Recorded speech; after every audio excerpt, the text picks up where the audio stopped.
My name is Boba Kwame, and I have lived in Aramu village for many years. I have seen many things in this life, good and bad. But there is one story that I will never forget, and if you have time, I will tell you how a small, sickly goat changed the fate of a woman who had nothing. The story begins with Mama Ibe, a widow who lived at the edge of our village. Life had been unkind to her. Her husband, Ibe, a fisherman, had drowned during a stormy night on the great river, leaving her with nothing but a crumbling mud house and a little farm where she grew cassava and groundnuts. She had no sons to help her, no daughters to fetch water or firewood. People in the village pitied her, but pity does not fill an empty stomach. Now, there was a man in the village called Okonko, a wealthy man who owned many goats, cows, and chickens. He had everything, but he was also known for being a shrewd and cunning man. If he gave you something, it was because he saw no value in it anymore. One evening,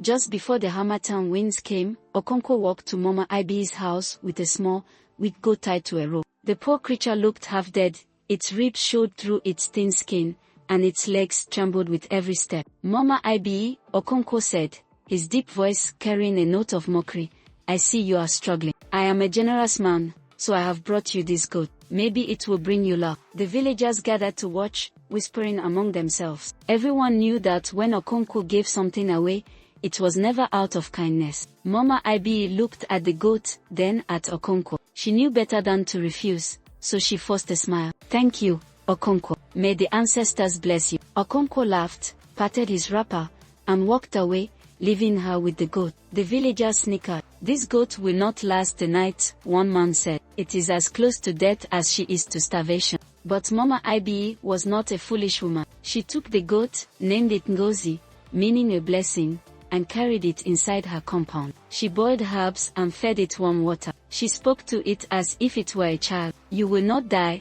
she whispered to Ngozi. "Not in my house." Days passed. The goat did not die. Weeks passed. The goat began to walk stronger.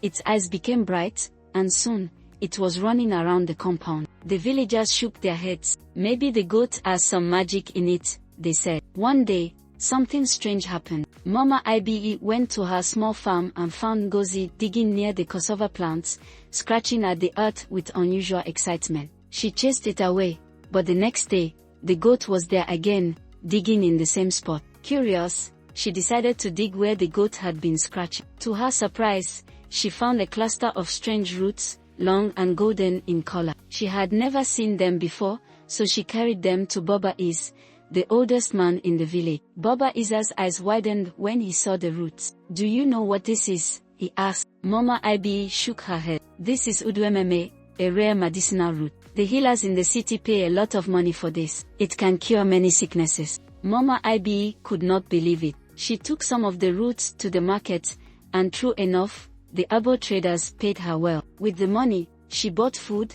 fixed her leaking roof, and even bought a few chickens. But she did not stop there. She replanted the udwememe roots and tended to them carefully. The plants flourished, and soon, people came from far and wide to buy them. The woman who had once struggled to eat became known as Mama Udwememe, the healer's supplier. And what of Ngozi?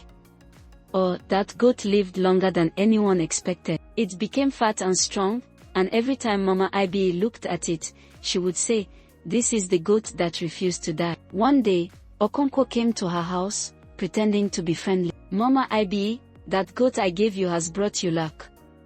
Maybe you should give it back to me now." Mama Ibe laughed, shaking her head. "Okonko, you gave me a dying goat. It was my kindness and my care that made it strong. The goat is mine, and so is the fortune it brought me." And so, my friend, this is how a poor widow, once mocked by the village, became a woman of wealth and wisdom. She never forgot those who had laughed at her, but she never held grudges either. Instead, she taught other widows to grow the udwememe roots, and soon, many women in the village found new hope. So you see, wealth is not always given to the strongest or the smartest. Sometimes, it comes to those who show kindness, even to the smallest and weakest among us. And that, my friend, is the story of the goat that refused to die.